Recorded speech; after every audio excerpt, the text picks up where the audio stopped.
통일의병 여러분 반갑습니다. 저는 통일의병 대표 역할을 맡고 있는 의병번호 11번 백왕순입니다.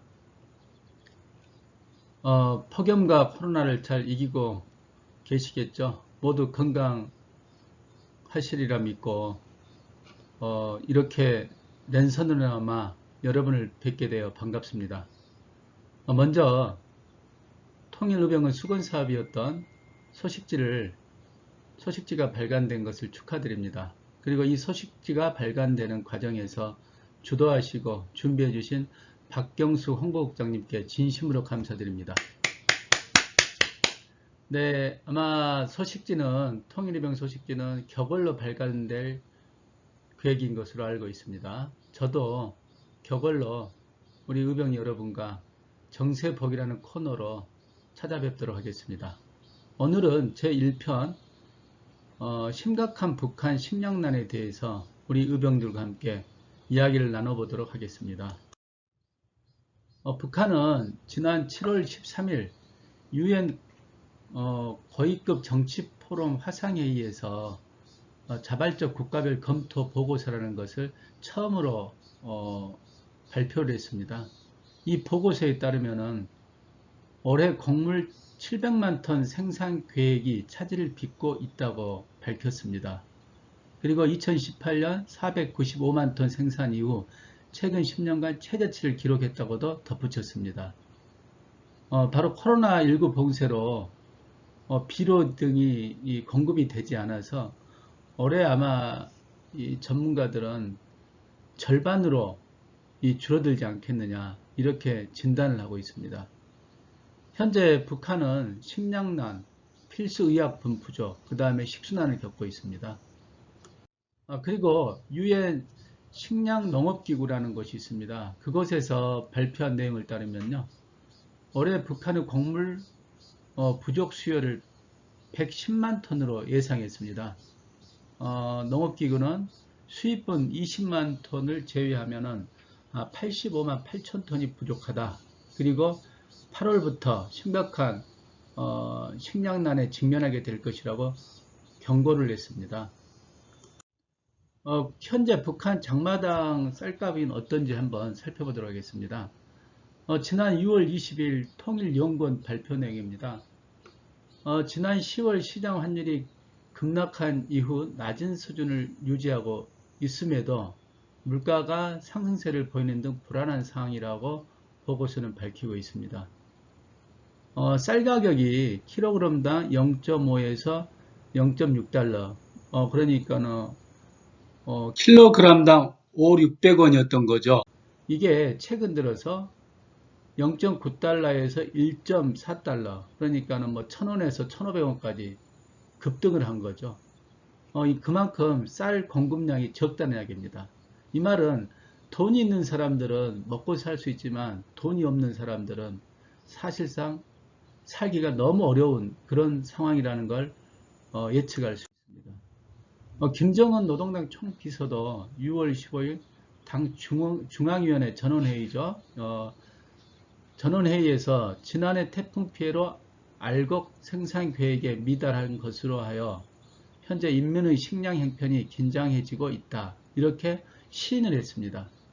그래서 인민 생활 안정을 위해 특별 명령서를 서명 발령을 합니다. 그건 뭐냐면은 군량미, 전량미를 풀어서 주민 식량으로 공급하라는 것, 하라고 명령을 했습니다. 그래서 그 결과 조금 시장이 안정을 되어가는 걸로 알고 있습니다. 그러니까는 평양이 더 도시권 안정이 되는데 저기 시골 같은 경우에는 지방 같은 경우는 다시 올라가고 있다고 체크가 되고 있습니다. 이 말은 쌀이 원활하게 공급이 되고 있지 않다는 거죠. 뭐 심지어 보도에 따르면은 군량미 창고를 열어봤더니만은 보고와 다르게 양이 적다는 거죠. 이런 허위 보고 사실도 있지 않았느냐 이런 어떤 언론 보도들이 나오고 있습니다. 현재 북한 식량난과 의약품 부족을 극복을 하려면은 두 가지 정도가 기본적으로 되어야 합니다. 하나는 쌀을 50만 톤 이상 조건 없이 지원이 되어야 하고 코로나 백신 같은 경우에도 천만 명분의 이상이 좀 지원이 되어야 합니다. 그렇다면 지원 방법은 어떻게 할까요? 아쉽지만 현재는 방법이 없습니다. 그 이유는 북한이 유엔에 공유는 했지만 실제로 공식적으로 지원 요청을 하지 않았습니다. 그리고 식량이 부족해서 가난한 사람이나 저 지방에 있는 사람들이 사실 아사자가 발생하고 있다고 합니다. 그런데 이런 것들이 통계에 잡히지 않는다는 거죠. 그래서 식량 부족으로 인한 실상이 대외적으로 드러나고 있지 않습니다. 그리고 이제 우리 한국 내부 환경도 대북 인도적 지원에 조금 걸림돌일 수 있는데요. 코로나19로 자영업자들도 정말 먹고 살기 힘들고 한국 국민들도 먹고 살기 힘들다는 거. 그 다음에 대선 국면으로 가면 이게 정치 쟁점화 될 경우에 북한 퍼주기다 뭐 등등 이렇게 나왔을 경우에 정부 입장에서도 참 어려움이 따를 거라는 거죠. 그래서 우리 국내 환경도 대북 인도적 지원을 하는 게 만만치 않은 상황인 것 같습니다. 그래서 어쨌든 북한이 좀 지원에 대한 명분을 조금 만들고 그런 조건을 만들면 이제 국제사회와 한국 정부가 앞장을 설 수 있고 뭐 시민사회단체인 저희 통일의병도 앞장을 설 수 있는데 지금은 좀 그런 명분들이 만들어지고 있지 않는 상황입니다. 그래서 그러면 대안이 뭘까요? 제가 생각할 때는 일단 김정은 총비서가 한국이나 국제사회에 공식적인 도움을 요청해야 된다고 생각합니다. 내년도면 더 어려워진다고 해요. 식량난이. 자, 그러면 내년에 더 어려워지면 집단적인 아사자가 발생할 수도 있다는 경고를 하고 있는데요. 그런 예비적인 차원에서 국가 지도자라면 당연히 그 문제를 해결해야겠죠. 그렇다면 공식 요청을 해야 됩니다. 그리고 한국 정부도 최소한 쌀 50만 톤 이상을 조건 없이 지원하는 것, 이걸 준비해야 된다고 생각합니다. 그리고 국제사회는 코로나 백신 등을 지원할 준비가 필요하고요. 그 다음에 한국 정치 쪽과 국민들에 대한 어떤 바람입니다. 인도적 지원이 절대 정치적 쟁점으로 가서는 안 됩니다. 우리가 지금 한국은 음식이 남아돌아 많은 양이 지금 쓰레기로 버려지고 있습니다. 그런데 우리 동포, 가장 가까이 있는 동포가 먹을 게 없어 굶어 죽어간다면은 그걸 두고만 그냥 보고만 있는 것은 인간으로서 어떤 기본 상식이 아니라고 생각합니다. 그랬을 때 인도적 지원을 사람이 먹고 사는 문제를 가지고 정치 쟁점화를 해서는 안 된다고 생각합니다. 네, 그래서 인권이 저는 제일 우선이라고 생각합니다.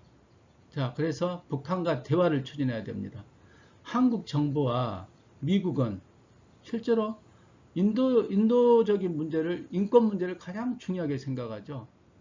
자, 그리고 민주주의 국가입니다. 자, 북한의 지금 인권에서 가장 기초적인 먹고 사는 게 문제가 되고 있습니다. 그렇다면 민주주의 국가이고 인권을 중요하게 생각하는 한국 정부와 미국 정부는 다른 것 제쳐놓고 북한 주민을 살리는 어떤 인도적 차원에서의 북한과의 대화를 추진해야 된다고 생각합니다. 자, 그래서 인권을 중시하는 민주주의 국가의 참 모습을 보여주길 저는 기대를 해보겠습니다. 통일의병 여러분, 남북 대화를 위해 현재 저희들은 한미연합군사훈련 중단 촉구 청와대 청원운동을 시작했습니다. 여러분의 동참이 필요하고요.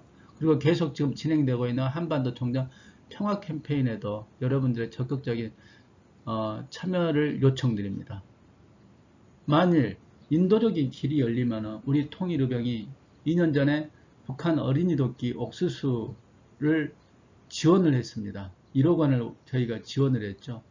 또다시 북한에 대해서 인도적 지원의 길이 열리게 되면 저희들이 십시일반으로 북한 돕기에 지원에 나서야 한다고 생각합니다. 네, 통일의병 여러분, 폭염과 코로나로 힘든 나날을 보내시고 계실 텐데요. 잘 극복하시고 우리 의병들 마음, 개개인의 마음속에 평화와 행복이 깃들기를 간절히 기원하겠습니다. 감사합니다.